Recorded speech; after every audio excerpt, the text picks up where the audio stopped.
Bueno, y ya está con nosotros nuestro siguiente invitado, el senador Juan Luis Castro. Senador, bienvenido a Llegó la Hora. Buenas tardes, José Francisco Guimara, gusto saludarle. Igualmente, senador. Partamos un poco con lo que ha sido la gran polémica de estos últimos días en torno al plazo en el cual las ISAPRES estarían pagando a sus usuarios la devolución de los excesivos costos en cerca de 156 cuotas, 13 años, un poco lo que quedó establecido en esa ley. Y usted emplazó a la superintendencia precisamente por esto y dijo... se nos cortó la llamada, parece. Se enojó con tu pregunta. Se enojó con mi pregunta. Sí. Bueno, es que el tema del momento, ¿verdad? Porque hay... No, digamos, no se enojó. Tuvimos un problema de conexión. No, sí. Hay muchos no se lo vayan a tomar en serio. Hay muchos usuarios que se han sorprendido porque les llega esta notificación de cómo hacer este pago de esta deuda que la Corte Suprema dijo que tenían que pagar la ISAPRES. La política tuvo que hacer un plan de pago donde se establecieron hasta 13 años de plazo. Y claro, una deuda en 13 años quedan cuotas muy chiquititas. Entonces eso ha llamado mucho la atención, ha sido bastante polémico y ahí hay una especie de pimponeo respecto a la responsabilidad. ¿Quién asume la responsabilidad de lo que está pasando? Sí, claro. De hecho, el Ejecutivo se lavó un poquito las manos también y generó algunos enojos dentro del oficialismo, pero bueno, ya estamos de vuelta con el senador Juan Luis Castro. ¿Senador está con nosotros? Sí, ahora sí, se pierde la señal un poquito, pero ya recuperamos. Tuvimos un problema de conexión. Bueno, estábamos volviendo a poner en contexto la situación de las cuotas que se van a pagar por parte de las ISAPRE en base a la ley corta que se definió. Y un poco usted manifestó durante el día que acá todas las entidades se tienen que hacer responsables un poco de esta situación y dijo que nadie se puede lavar las manos. ¿A qué se refiere con estos dichos? Y un poco para poner en contexto su perspectiva de esta situación. Yo me refiero al gobierno y a la ISAPRE. Me refiero a las dos grandes entidades que aquí tienen mucho que decir. La ISAPRE, porque han tenido muy poca disposición colaborativa, se asilaron en tomarse de los plazos extremos, los 13 años, pero sin sentido común para gente que tenía que devolvérsele 1 millón, 2 millones, ponerle incluso plazos que están por fuera de todo el sentido común. Y el gobierno, porque el gobierno tiene bajo su jurisdicción la Superintendencia de Salud, que es el órgano que por definición legal regula a las ISAPRES en todas sus materias, jurídicas, financieras, contractuales, de todo tipo. Y resulta que este plan de devolución, que viene de un fallo judicial, recordémoslo, desde julio del año 2022, que ordena devolver 1,2 billones de pesos a más de 700.000 jefes de hogar. Y eso se traduce después en la modalidad de implementación a partir de la ley corta y luego ya en el plan de pago, que es lo que ellos revisaron en estos 6 meses, que tuvieron un tiempo largo, el Consejo Consultivo, un organismo creado por expertos, definido por ley, y finalmente el Superintendente de Salud. Entonces, lo que yo espero que mañana se produzca y que va a venir el superintendente a la Comisión de Salud es una explicación, en primer lugar, de cómo se hizo el sistema de plan de pago, porque fueron todos autorizados por la superintendencia, no fueron a espaldas de la superintendencia, y por eso hay una responsabilidad. Y segundo, cómo se enmienda esto, porque en la práctica aquí se han recomendado varias medidas. Los aumentos de precio de los planes, esos excedentes, en vez de que puedan eventualmente ser usados en otras cosas por la ISAPRE, se destinen justamente a solventar y a adelantar los planes de devolución. Otro punto tiene que ver con poner un umbral mínimo. Por ejemplo, que a ninguna persona se le devuelvan menos de 50.000 o 100.000 pesos al mes. Y todo lo que sea inferior a eso se tiene que acumular y pagar en un solo acto o en 2 cuotas. O sea, algo que le haga sentido a las personas de que por algo hay un fallo judicial muy sólido que ordenó estas devoluciones.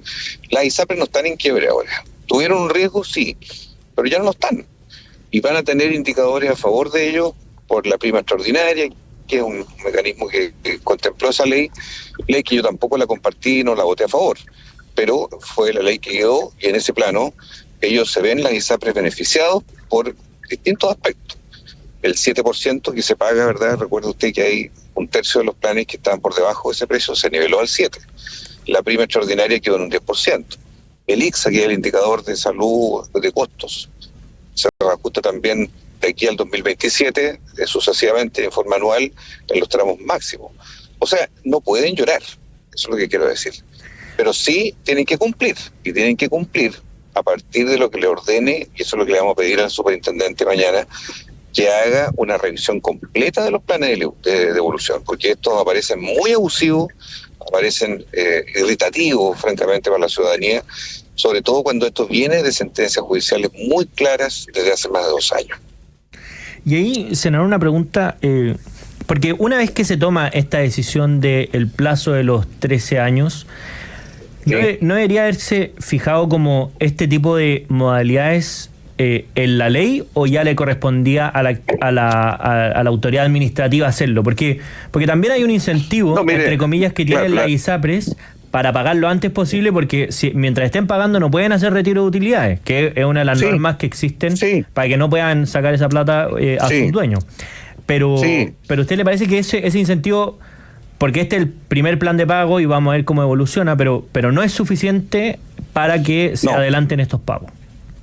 No es suficiente, porque ya está claro que ellos prefieren estirar al máximo la cuerda, e incluso pasando a llevar un poco la dignidad de la gente que está en esta situación tan delicada, molestando a la ciudadanía claramente con estos pagos irrisorios. Entonces, yo creo que, por ejemplo, hay que exigirle que el pronto pago, en vez de ser voluntario, sea una obligación para un tramo de deuda determinado, por ejemplo. Hay que establecer un piso mínimo de pago en todos los casos.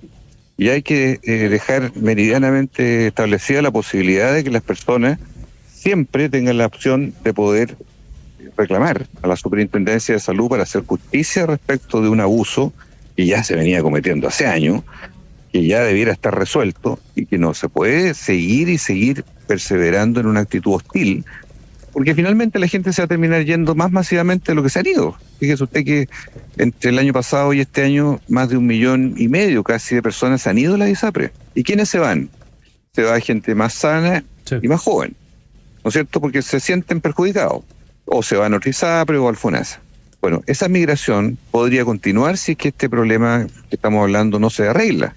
Pero ahí vamos a tener la otra cara de la moneda, que es que la gente más enferma o crónica y la gente de más edad, que está cautiva, ¿verdad?, porque nadie lo recibe, bueno, van a encarecer también los costos, pero va a bajar el número de afiliados de la ISAPRE y vamos a entrar en un circuito nuevamente de desfinanciamiento crónico del sistema. Yo no creo que nadie busque eso, pero la actitud de la ISAPRE no colabora en absoluto a poder salir de una situación en la cual yo por lo menos nunca he sido partidario de terminar con la ISAPRE, pero sí pasarlas a reglas de seguridad social. No en un sistema donde ellos dominen todo y a la gente, cuando más requiere la atención, más la sacan del sistema por la vía del precio. O sea, esas son las cosas de los pecados originales, diría yo, que hay que reformar. O sea, yo al gobierno le pido que haga las reformas prometidas, pero también a través de la superintendencia que corrija esta desigualdad de estos planes de devolución que son un chiste, francamente, y que no resista análisis y no se pueden mantener como están.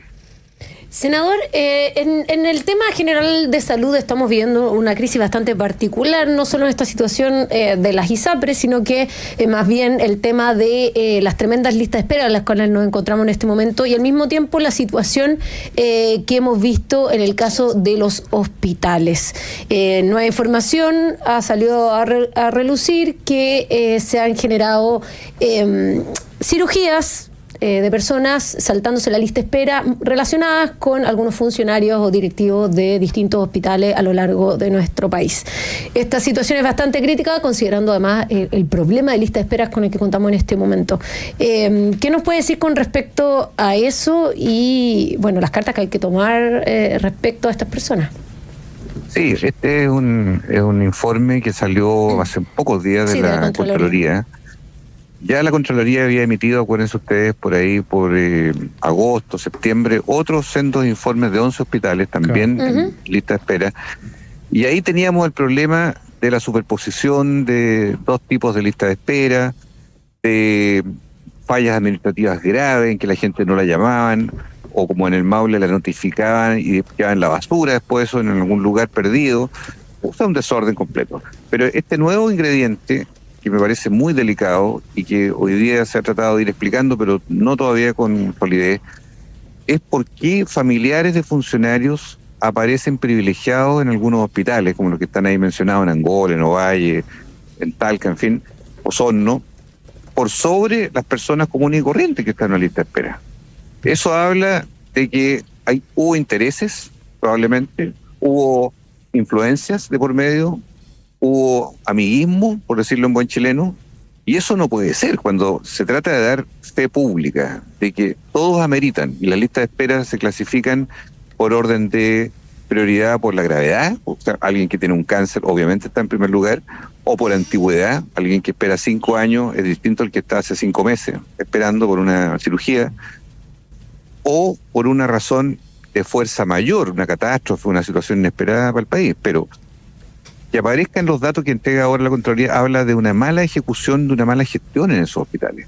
Y esos hospitales tienen directores. Y resulta que no se oye padre respecto a los directores. O sea, cuando, por ejemplo, el hospital de Talca, que sale una y otra vez, ¿no es cierto?, en el paisaje, sucesivamente, y se mantiene la misma plana directiva, y como que nada pasa, ¿verdad? A mí me parece increíble, porque si hay un drama en la salud pública es justamente la lista de espera.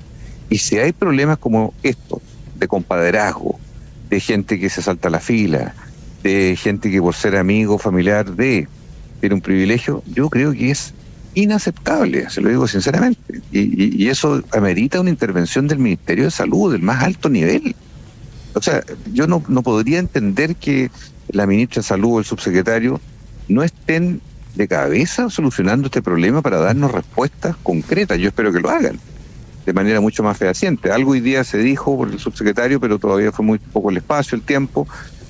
Pero no podemos tolerar situaciones reñidas con la ética y la probidad en hospitales públicos, mientras todos están esperando, unos pocos pueden tener un cierto privilegio. Eso yo creo que no cabe en la mente de nadie a esta altura de la vida en el siglo XXI, y menos con el problema principal que tenemos en Chile en materia de salud, que es ese, justamente la lista de espera. Son 3 millones de chilenos que hoy día están en lista de espera, imagínense.